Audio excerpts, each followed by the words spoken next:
پاکستانی طلبہ نے پہلے بین الاقوامی نیوکلیئر سائنس اولمپیاڈ میں چاندی اور کانسی کے تمغے جیت لیے۔ ترجمان پاکستان اٹامک انرجی کمیشن شاہد ریاض خان کے مطابق پہلا نیوکلیئر سائنس اولمپیاڈ فلپائن میں منعقد ہوا۔ پاکستانی طلبہ سلیمان نعمان اور سبحان کاشف نے سلور میڈل حاصل کیا، جبکہ احبان اوان اور قاسم سلام نے کانسی کا تمغہ جیتا ہے۔ ترجمان پاکستان اٹامک انرجی کمیشن نے کہا کہ طلبہ ٹیم کی تربیت پاکستان اٹامک انرجی کمیشن کی یونیورسٹی میں ہوئی تھی۔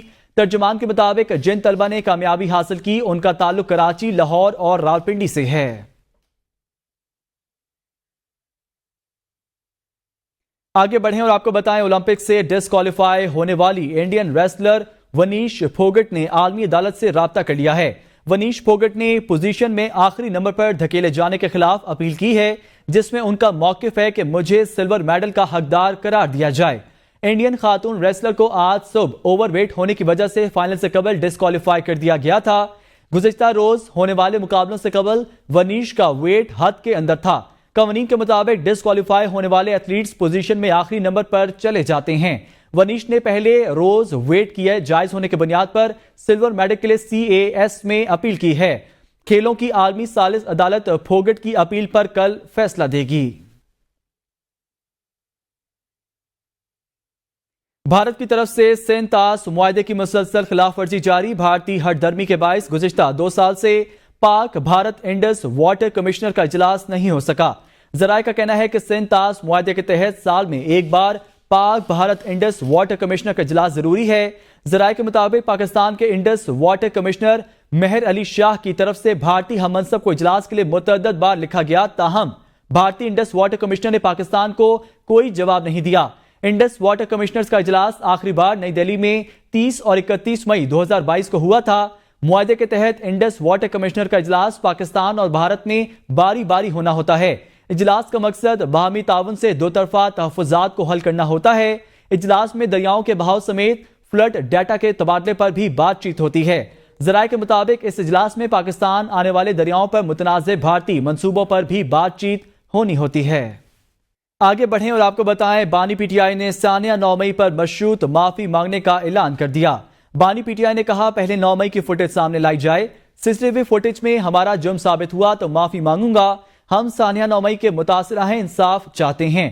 بانی PTI کا کہنا تھا کہ فوج بات نہیں کرنا چاہتی تو نہ کرے، ہم بھی نہیں کریں گے۔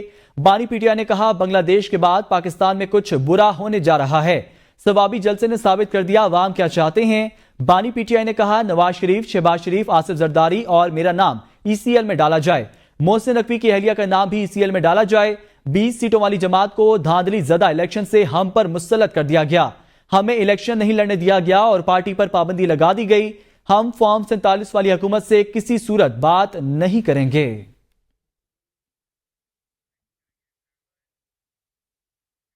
خبر شامل کرتے ہیں، وزیر اعلیٰ پنجاب مریم نواز کہتی ہیں معافی غلطی کی ہوتی ہے، جرم کی سزا ہوتی ہے۔ اپنے ہی ملک پر حملہ کرنے کو دہشت گردی کہتے ہیں، غلطی نہیں۔ آپ کو خبر دے رہے ہیں معافی غلطی کی ہوتی ہے، جرم کی سزا ہوتی ہے۔ مریم نواز کا بیان، انہوں نے کہا کہ معافی غلطی کی ہوتی ہے، جرم کی سزا ہوتی ہے۔ اپنے ہی ملک پر حملہ کرنے کو دہشت گردی کہتے ہیں، غلطی نہیں۔ امیر جماعت اسلامی حافظ نعیم الرحمان نے کہا ہے آج ہم آگے کی طرف مارچ کریں گے۔ پاکستان کے عوام کو بجلی کے بلوں نے مار دیا ہے، یہ دھرنا پاکستانیوں کی امیدوں کا مرکز بن گیا ہے۔ انہوں نے کہا جماعت اسلامی کی مذاکراتی کمیٹی حکومت کے ساتھ بات چیت کر رہی ہے۔ ساری سیاسی جماعتوں کو جلد سے جلوسوں کی اجازت ہونی چاہیے۔ لوگوں کے مسائل ہمارے مسائل ہیں، ہماری تحریک تصادم سے گریز کرے گی۔ اور کل انشاءاللہ ایک بڑی تعداد میں لوگ جمع ہوں گے اور ہم آگے کی طرف مارچ کریں گے کہ پاکستان کے عوام بہت پریشان حال ہے، بجلی کے بلوں نے ان کو مار دیا ہے۔ یہ دھرنا پاکستانیوں کی امیدوں کا مرکز بن گیا ہے۔ مذاکراتی کمیٹی جماعت اسلامی کی پورے اعتماد کے ساتھ، پوری یکسوئی کے ساتھ، پوری تیاری کے ساتھ حکومتی مذاکراتی کمیٹی کے ساتھ بات چیت کر رہی ہے۔ اور ہماری تحریک کی خاص بات یہ ہے کہ ہم نے اس بات کا شعوری فیصلہ کیا ہے کہ ہم تصادم سے گریز کریں گے۔ راولپنڈی میں جماعت اسلامی اور حکومتی کمیٹی کے درمیان مذاکرات کا چوتھا دور بلا نتیجہ ختم۔ جماعت اسلامی نے اپنے حتمی مطالبات حکومتی مذاکراتی کمیٹی کو پیش کر دیے۔ ذرائع جماعت اسلامی کمیٹی کے مطابق کسی صورت مطالبات سے پیچھے نہیں ہٹیں گے، تھوڑی سی لچک دکھائی جائے۔ حکومتی وزراء کی درخواست حکومتی کمیٹی وزیر اعظم اور جماعت اسلامی کمیٹی حافظ نعیم سے مشاورت کرے گی. مذاکرات کا 5واں دور کل ہونے کا امکان ہے. نائب امیر جماعت اسلامی لیاقت بلوچ نے کہا ہے آئی پی پیز ایک اندھا کنواں ہے. آئی پی پیز معاہدے تباہی کا باعث بن رہے ہیں. تنخواہ دار طبقے پر بھی ٹیکس عائد کر دیا گیا. دھرنے نے قوم کے اندر ایک نئی لہر پیدا کی ہے. آج شیڈول کے مطابق ہمارا مارچ ہوگا. اگر حکومت عوام کو ریلیف نہیں دے گی تو حکومت کو حساب دینا ہوگا. چند خاندانوں کو پالنے کے لیے عوام کو مشکلات سے دوچار نہیں کیا جا سکتا. آئی پی پیز ایک ایسا اندھا کنواں ہے جس میں گزشتہ 30-40 سالوں سے اس اندھے کنویں میں قومی وسائل کا عوام کے خون پسینے کی کمائی کو غرق کیا جا رہا ہے. ایک ایسے معاہدے کہ جو ملک کے لیے تباہی کا باعث بن رہے ہیں. تنخواہ دار جو طبقہ ہے ان پہ بھی ٹیکس عائد کر دیے گئے ہیں. اس دھرنے نے قوم میں ایک نئی بیداری پیدا کی ہے. قوم کے اندر ایک نئی لہر پیدا کی ہے. کل کے بارے میں جو ہم نے اعلان کیا ہے انشاءاللہ اس کے مطابق ہمارا مارچ ہوگا. اور اب حکومت کی بھی ذمہ داری بن گئی ہے کہ ان مسائل کا حل تلاش کرے اور عوام کو ریلیف دے. وفاقی وزیر اطلاعات عطا اللہ ٹار نے کہا ہے کہ آئین اور قانون واضح ہے. فلور کراسنگ نہیں ہو سکتی. الیکشن ایکٹ ترمیمی بل قومی اسمبلی اور سینٹ سے منظور ہو چکا. پریس کانفرنس سے خطاب کرتے ہوئے عطا اللہ ٹار نے کہا کہ پی ٹی آئی نے ایک ایسی پارٹی میں شمولیت اختیار کی جس کا پارلیمان میں وجود ہی نہیں تھا. اگر آزاد امیدوار NWN جوائن کرتے تو شاید سیٹیں مل جاتی. ان کا مزید کہنا تھا کہ بانی پی ٹی آئی سے اپنا موازنہ شیخ مجیب سے کیا. کل اسمبلی میں وزیر اعظم شہباز شریف کو حسینہ واجد کے انجام بارے بتایا گیا.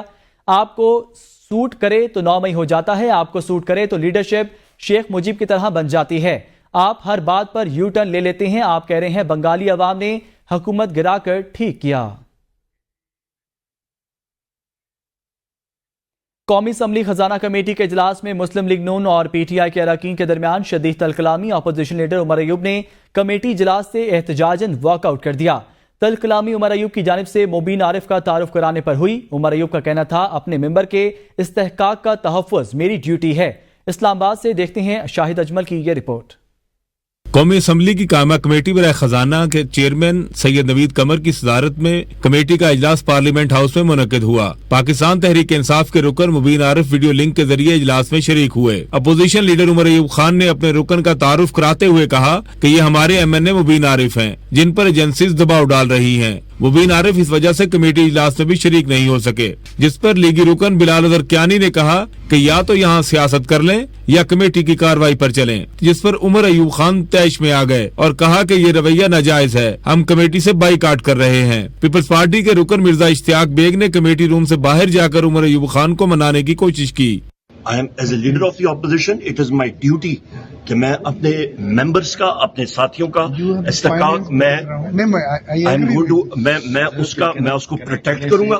انہوں نے کہا کہ گورنر اسٹیٹ بینک کمیٹی میں موجود ہے, آپ اپنا ان پٹ رکھیں, لیکن عمر ایوب خان نے واپس کمیٹی روم میں آنے سے انکار کر دیا. ہمیں دیوار کے ساتھ لگایا گیا, ہمارا بل غلط طریقے سے پاس کیا گیا, یا آپ نے مطلب جو پولیٹیکل پارٹیز امینڈمنٹ کا غلط کیا. میرے ممبر جو ہیں یہاں پہ we will not stand for it. ایسے میٹنگ میں ہم لوگ کیا کریں گے؟ نہیں صاحب, آپ کا تھینک یو. اس دوران کمیٹی اجلاس میں ارکان کے مابین ایک بار پھر تلخ کلامی ہو گئی. لیگی رکن بلال اظہر کیانی نے کہا اپوزیشن لیڈر مکمل طور پر آؤٹ آف آرڈر تھے, جس پر پی ٹی آئی رکن اسامہ احمد میلا نے کہا 50,000 ووٹوں سے الیکشن ہارا ہوا ہے اور اپوزیشن لیڈر کو بات سنا رہا ہے. چیئرمین کمیٹی سید نوید قمر نے اسامہ احمد میلا کا مائک بند کروا دیا. چیئرمین کمیٹی نے کہا کہ ہم اس کی اجازت نہیں دیں گے کہ آپ جب ہاتھ اٹھائیں تو مائک آن ہو. سیکرٹری جنرل اور قائم مقام صدر P T I Punjab Hammad Azhar کا روپوشی ختم کر کے میدان میں آنے کا اعلان. کہتے ہیں بانی چیئرمین پی ٹی آئی کی ہدایت پر باہر نکل رہے ہیں. حماد اظہر نے سماجی رابطے کی سائٹ پر ٹویٹ میں کہا بانی چیئرمین کی ہدایت پر 13 اگست کی رات پورا پنجاب باہر نکلے گا. پنجاب پاکستان کی آزادی کی خاطر ہر جگہ باہر نکلے گا. اڈیالہ جیل کی طرف لانگ مارچ اور دھرنا بھی ناگزیر ہے. پنجاب کی تمام قیادت, اراکین اسمبلی, ٹکٹ ہولڈرز اور تنظیم اس کے لیے تیار ہے. IMF کے ایگزیکٹو بورڈ اجلاس سے قرض منظوری کے معاملے پر اہم پیش رفت. پاکستان کو 3 سال میں 3 سے 5 ارب ڈالر تک کے فائنانسنگ گیپ کو پورا کرنے میں اہم کامیابی. چین، سعودیہ اور UAE نے قرض کی مدت میں توسیع کی یقین دہانی کرا دی ہے۔ وزارت خزانہ حکام کے مطابق رواں سال دوست ممالک کو $12 ارب کی ادائیگیاں کرنی ہیں۔ پاکستان کے ذمے سعودی عرب کا $5 ارب کا قرض واجب الادا ہے، چین کا $4 ارب اور متحدہ عرب امارات کا $3 ارب کا قرض واجب الادا ہے۔ پاکستان نے چین سے پاور پلانٹس کے لیے بھی قرض میں ریلیف کی درخواست کی ہے۔ IMF کے ایگزیکٹو بورڈ کا اجلاس رواں ماہ کے آخر میں متوقع ہے۔ IMF بورڈ پاکستان کے لیے 37 ماہ کے $7 ارب کے قرض پروگرام کی حتمی منظوری دے گا۔ کراچی پولیس کا اغوا برائے تاوان کا ایک اور کیس سامنے آ گیا۔ تاجر حاجی شہزاد عباسی کا اغوا اور رشوت وصولی کے بعد رہائی۔ حاجی شہزاد عباسی نے الزام لگایا ہے 6 جولائی کو قیوم آباد سی ایریا سے سادہ کپڑوں میں ملبوس پولیس والوں نے اغوا کیا۔ 4 مسلح افراد دروازہ کھول کر گاڑی میں بیٹھے، اسلحے کے زور پر قیوم آباد پولیس چوکی لے جایا گیا۔ میرے پاس 55,000 روپے موجود تھے، 5 لاکھ روپے گھر سے منگوا کر دیے۔ عدالتی حکم کے باوجود پولیس اہلکار مقدمہ درج نہیں کر رہے۔ یہ 6 تاریخ کا واقعہ ہے۔ میں ٹریول کا تاجر ہوں اور طارق روڈ میں میرا آفس ہے، میں وہاں سے نکلا ہوں۔ میں نے اپنے ایک نوکر کو رابطہ کیا، میں نے کہا مجھے بکرا لینا ہے اور میں اس کے لیے قیوم آباد گیا ہوں سی ایریا، تو وہاں سے مجھے 4 سے 5 نامعلوم افراد سول میں تھے، انہوں نے میری گاڑی پہ پسٹل کے بس سے آ کے میرے شیشے پہ مارا اور میں نے جب شیشہ کھولا تو لاک کھول کے اندر گھس گیا اور مجھے کہا سیدھا لے لو۔ تو میں یہ سمجھا کہ شاید یہ ڈکیت ہیں، یہ کون ہے، میں ان کے کہنے پہ سیدھا لیا اور یہ مجھے چوکی لے گئے۔ چوکی جا کر کے انہوں نے میرے آنکھوں پہ پٹی باندھ دی اور میرے ملازم کو الگ بند کر دیا، مجھے الگ بند کر دیا، شدت کیا اور اس کے کہا آپ 10 لاکھ روپے منگواؤ۔ تو میں 10 لاکھ روپے سے انکاری تھا۔ پھر یہ میرے پاؤں کے ناخن نکالنا انہوں نے اسٹارٹ کر دیا۔ میں نے کہا آپ میرے پاؤں کے ناخن نہ نکال، میں آپ کو پیسے منگوا کے دیتا ہوں۔ پھر ہماری 5 لاکھ روپے میں طے پائی۔ انہوں نے اپنے 2 بندے سول سادہ لباس میں میرے ساتھ میری گاڑی میں بھیجے۔ سکی کناری ہائیڈل پاور پروجیکٹ رواں ماہ کے آخر تک کمرشل آپریشن شروع کرے گا۔ 884 میگا واٹ کا منصوبہ ضلع مانسیرا میں چینی کمپنی نے لگایا ہے۔ سکی کناری ہائیڈل پاور پروجیکٹ منصوبہ سی پیک میں سب سے زیادہ ترجیحی منصوبوں پر شامل ہے۔ تکمیل کے بعد یہ نجی شعبے اور سی پیک کے تحت ہائیڈل پاور کا سب سے بڑا منصوبہ ہوگا۔ سکی کناری منصوبہ 1.8 ارب کی سرمایہ کاری سے بنایا گیا ہے۔ منصوبہ نئی 500 kV ٹرانسمیشن لائن کے ذریعے بجلی کی ترسیل شروع کرے گا۔